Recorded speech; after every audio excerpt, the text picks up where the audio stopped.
السلام عليكم ورحمة الله وبركاته. اخواتي وحبايبي، انا اسف جدا طبعا ان انا اتأخرت عليكم في الفيديوهات، بس والله ربنا لا يعلم بالظروف بتاعت الشغل بتاعتي صعبة قوي. فانا بستأذنكم يعني تمثلوا لي العذر. ان شاء الله النهارده هنبتدي مجموعة فيديوهات جديدة، هي عن طريق ان احنا هنبني 3D برينتر من اول جزء لغاية ما نخليها تطبع ان شاء الله مع بعض. ان شاء الله هنبتدي الفيديوهات مع بعض، هنقسمها كذا جزء عشان الفيديوهات ما تبقاش طويلة، وهنبتدي كل حاجة مع بعضينا بإذن الله. اول حاجة هنبتديها النهاردة ان شاء الله ان احنا هنجمع الفريم او البادي بتاع المكنة، ودي تقريبا احسن حاجه او يعني اكتر حاجه شيقه عشان هتعمل حاجه كبيره فهتحسسك ان انت عملت انجاز شويه يعني. وبعديها ان شاء الله هنبتدي خطوه خطوه نركب الميكانيزم مع بعض، وبعد كده الكهرباء مع بعض، وبعد كده نبتدي نجيب موديلات من على الانترنت ونبتدي نطبعها مع بعض، ربنا المستعان.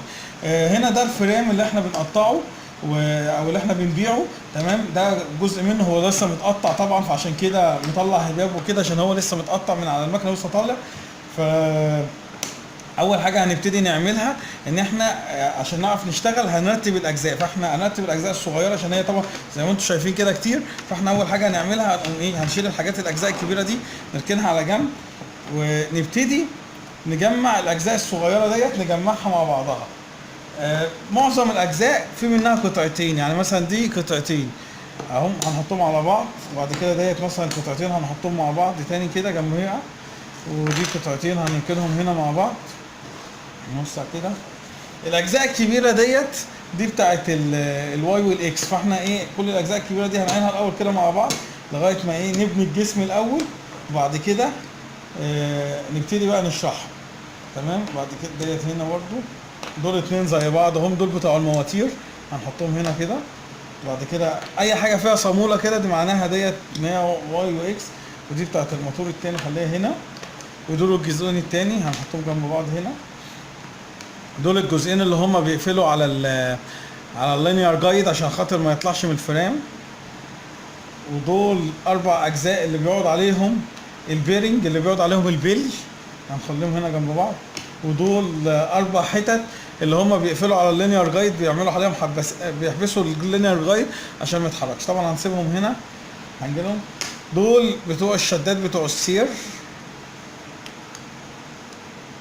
اللي بقى تحت في الباطي خليهم برضو هنا. واخيرا دول الجزئين بتوع الهيد بيد فهنخليهم هنا. فهنلم بس كده الحاجات ديت نحطها في الباسكت، نخلي دول هنا كده. ده عندنا طبعا كمية مسامير عشان احنا هنستخدم ده اشهر مسمار فيهم. ده 4 مللي 19 4 مللي الطول بتاع العرض بتاعه 4 مللي، الطول بتاعه 19 مللي، فده اشهر واحد فيهم. ان شاء الله هنبتدي بسم الله الرحمن الرحيم. هنعين دي برضو هنا كده، دول الجنبين. ده الوش اللي عليه اللوجو بتاعنا. على فكره اللوجو بتاعنا ده احنا كتبناه بعد ما عدلنا التصميم، هو كده كده المصمم بتاع التصميم دوت منزله اوبن سورس، يعني من حقك ان انت تعدل فيه زي ما انت عاوز. فاحنا ما حطيناش اصلا اللوجو بتاعنا دوت غير بعد ما عملنا تعديلات عليه، فبقى من حقنا ان احنا نحط اللوجو عشان احنا عملنا تعديلات عليه وصرفنا عليه فلوس، تمام. فان شاء الله هنسيب برضو الجزء ده دلوقتي. هنبتدي نبني الارضيه الاول، ودي الهيد بيد هنخليها هنا دلوقتي، تمام. بسم الله الرحمن الرحيم. دول الجنبين، ودي الارضيه. نلم بس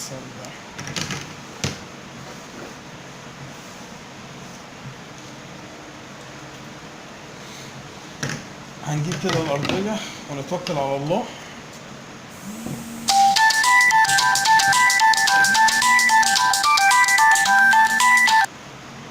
معلش انا اسف جات لي مكالمه. بص هنبتدي اول حاجه نبني الارضيه في الجنبين بتوعنا. الارضيه ليها اتجاه، الفتحتين دول بتوع السير اللي بيبقى قدام، والفتحه اللي ورا ديت بتاعه الموتور اللي بيبقى راكب ورا، تمام. فالفتحتين دول قدام، فاحنا اولا هنجيب الجنب، هنجيب اول جنب كده ونتوكل على الله بسم الله الرحمن الرحيم ونعشقها كده في بعض. بص لازم تبقى عارف ان بص التعشيق هيبقى قد بعضه، يعني الخشبتين دول هيبقوا جنب بعض هنا في السنتر دوت كده قصاد بعض، القوره في القوره. عارف لو احنا جينا عكسناها كده هتلاقي بص واحده اطول من واحده، لو جينا نعشقهم بص بقى في فرق ما بينهم، فاحنا لا كده كده يبقى مش مظبوط. ده كده العدله بتاعتها.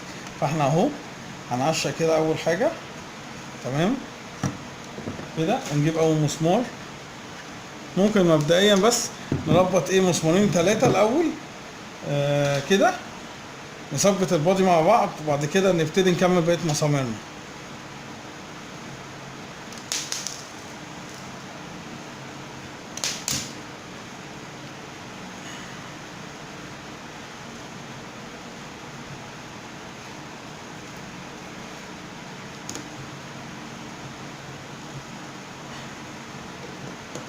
كده ثبتنا فوق، نثبت بمسمار تاني تحت كده. مش عارف كده الفيديو جايب التصوير جايب كده البادي كله ولا لا، بس ان شاء الله الموضوع سهل جدا ان شاء الله.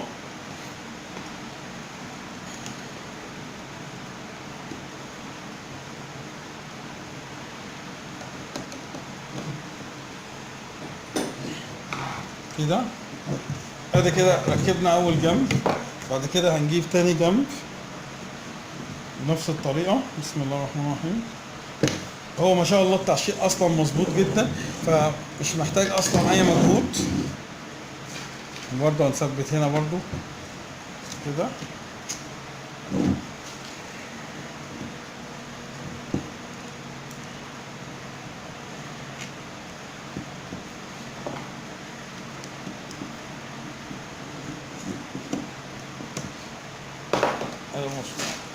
نربط برضه في الاخر مسمار تاني.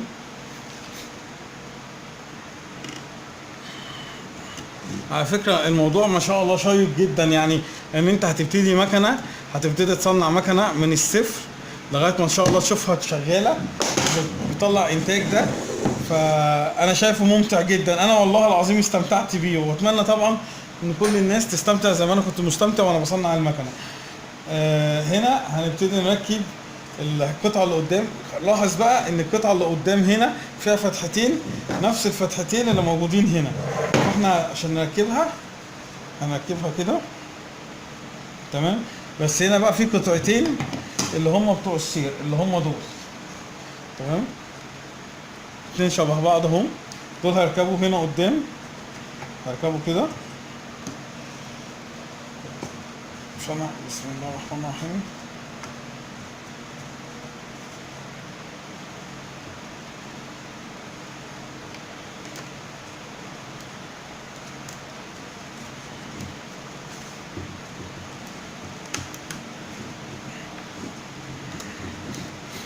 بص كده تمام كده ركبناه، القطعتين ركبوا في مكانهم اهم، تمام. اتعشقت اهي تمام كده، اتعشقت من فوق من هنا. فاحنا برضه هنقوم عاملين ايه، مربطين برضه مسمارين كده في الجناب. انا طبعا مش عاوز اربط كل المسامير عشان ما اخدش وقت في الفيديو، والفيديو طبعا يطول. اول ناس طبعا بتشتكي من الباقه، فاحنا لازم برضه نراعي مشاعر الناس يعني. ربطنا، هنربط مسمار فوق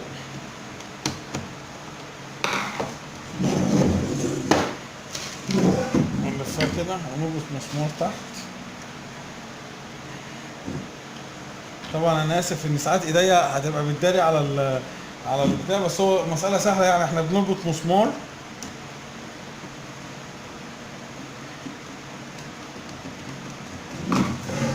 كده، الحتة اللي قدام اتربطت كمان وبقت 100 كده. هنركب الحتة اللي ورا. بسم الله الرحمن الرحيم. الحتة اللي ورا هي كمان ليها الجزء بتاعها اللي هو دوت، ده اللي هيتربط عليه الموتور. فهيبقى ايه، هيبقى بالشكل ده. عامة التعشيق ما بيركبش غلط، يعني دي كده مظبوطة. لو لفيناها كده وجينا نركبها هنلاقي الابعاد بتاعتها بقت مختلفة، هنلاقي بص دي بعدت. فطبعا هي كده ما فيهوش اخطاء يعني، هتلاقي كده. وبعدين هو ما شاء الله بيتركب في بعضه تعشيق، فانت لو لا قدر الله اي جزء اتركب غلط او اي حاجة، فانت مش سهل جدا ان انت تركبه كده. ده كمان الجزء التاني كمان ركب اهو. تمام، وثبته برضو بمسمارين.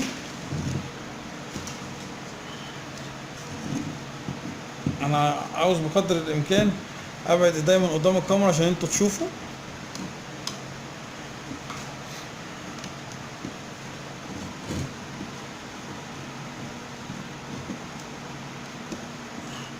كده،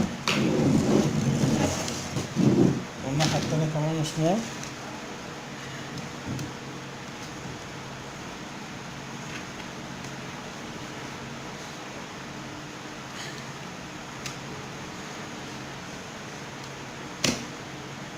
كده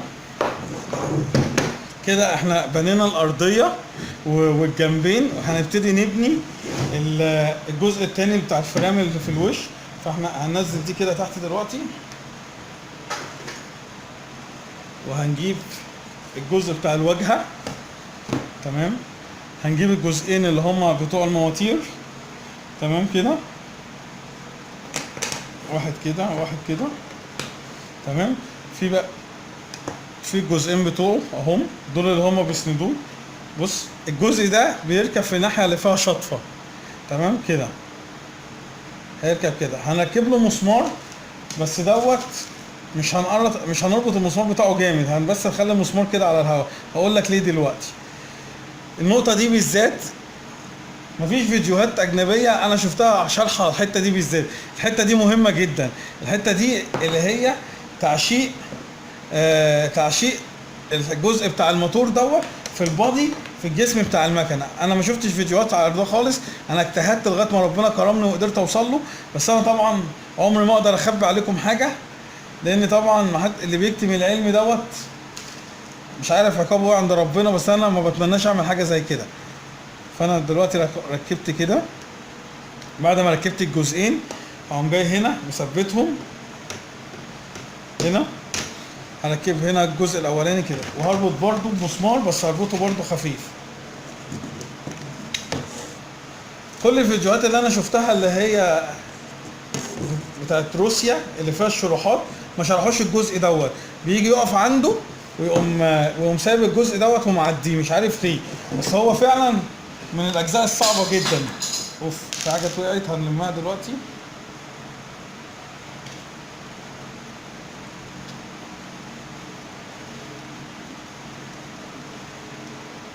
احنا هنا ركبنا الجزء الاولاني اهو، بس سايبينه سايب كده، مش مقرطين على المسامير جامد.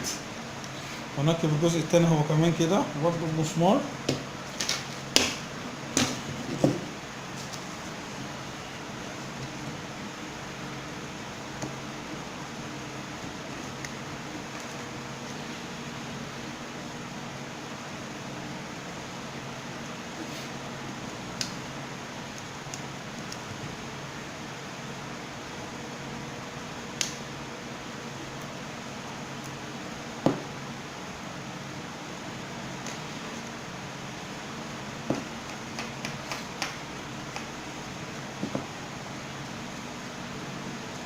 كده انا ركبتهم اهم، هما الاثنين ركبوا. بس انا سايبهم برضو سايبين كده. هجيب بقى الجزء اللي تحت تاني وابتدي اعشق عليه. انا سبت دول ليه بقى كده سايبين؟ عشان خاطر دول لسه هينزلوا يعشقوا في المكان بتاعهم هنا، ودي هتنزل تعشق هنا. لو انا ربطتها جامد اول لما هاجي اعشق مش هتعشق كويس. بص بقى، دي اهم نقطه في الموضوع. اما اجي هركب من هنا الاول ومن هنا الاول، وبعد كده انزل بيها. بص هنزل كده. بص لاحظ ان انا عشقت هنا النقطه ديت الاول، وعشقت النقطه دي هنا الاول، وبعد كده بص زقيت كده ونزلت. بص كده ونزلت.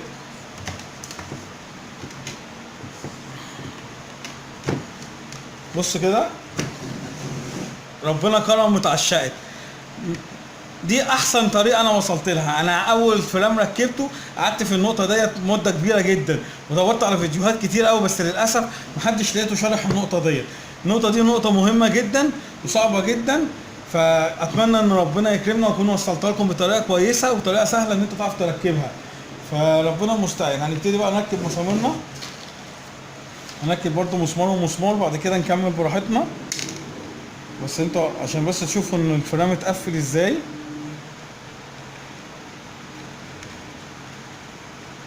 تمام كده. ده كده ونقدر بقى نربط براحتنا كده عادي.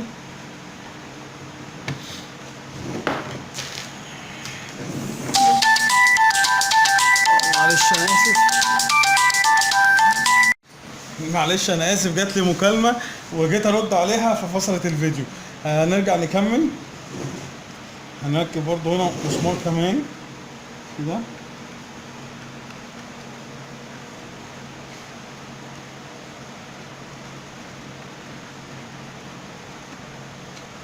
نربط ده كمان كده. احنا ركبنا دول اهم نقطتين واصعب نقطتين في الموضوع. بعد كده هنربط كمان من فوق كده مسمار كمان كده. خليني كده عشان خاطر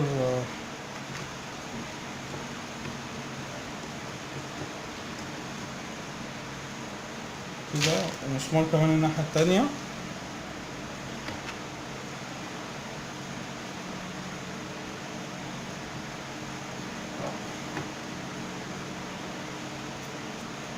طبعا حضراتكم مضطرين اسفين هتربطوا كل المسامير. انا بس ما دلوقتي مش بربط كل المسامير عشان وقت الفيديو طبعا ما يبقاش كبير.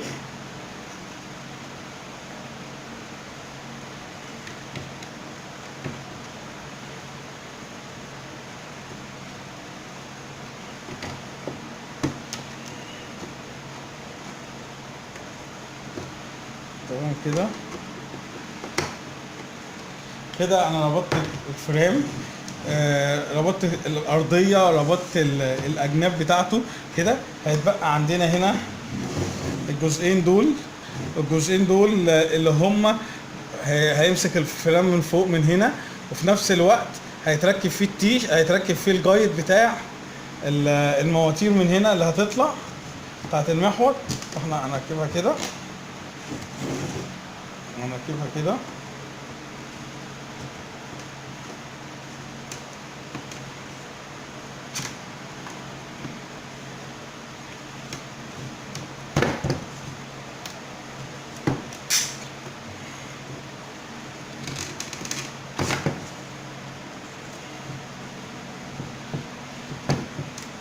ساعات بيبقى فيه رايش من مكنة الليزر هنا كده، فنوسع اي حاجة كده.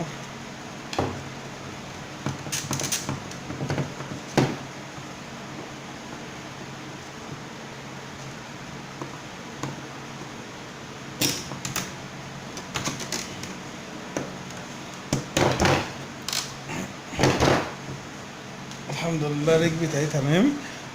طبعا دي بتتربط بثلاث مسامير، فانا برضو اربطها بمسمار واحد برضو قدامكم كده. احط الصامولة كده.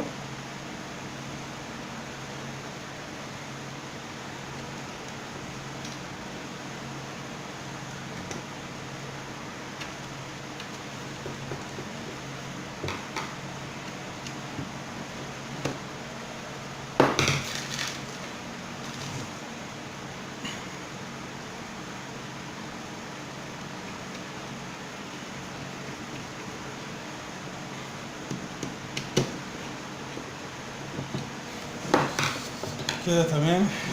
هنا دول الاربع قطع اللي هما بيركبوا هنا عشان خاطر هيسندوا اللي هو الجايد اللي هنا اللي بيمشي عليه البليه.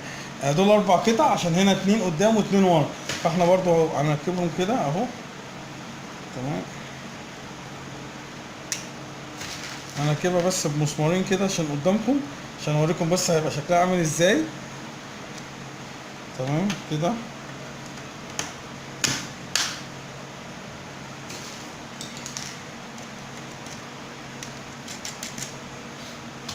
طبعا هو لو هتثبت ورا جامد وتربطه جامد، انما قدام ده هتسيبه مفكوك، ولا ما تركب الجايد بتاعك وتبتدي تقفل عليه اللينير جايد بتاعك وتقفل عليه. انما هو انت دلوقتي مش هتقفل جامد يعني. انا بس بوريكم كل قطعه مكانها فين عشان خاطر ايه ما تشوفوش القطع تبقى كتير فتقولوا القطعه دي هتروح فين وهتيجي منين. انا ركبت كده اهو كده اهو، ديت وديت ركبوا كده. هركب ورا كمان.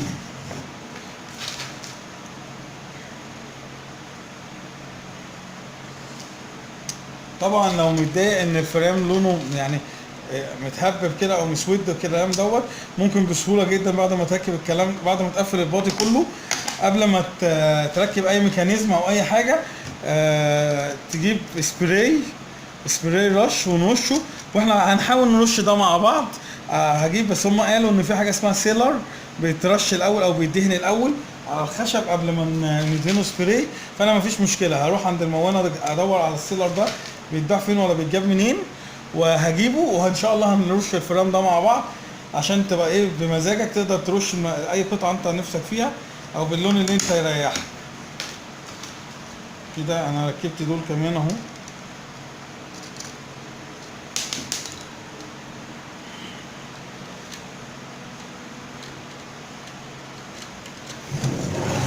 كده الفريم كله اتجمع اهو الحمد لله.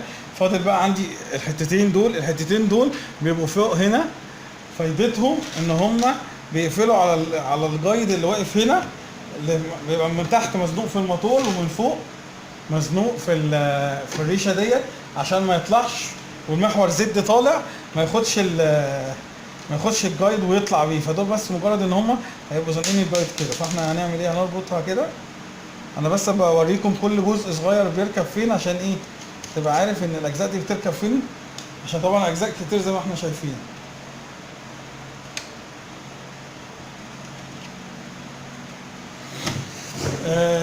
كده ان شاء الله احنا بنينا الجسم كله نفسه.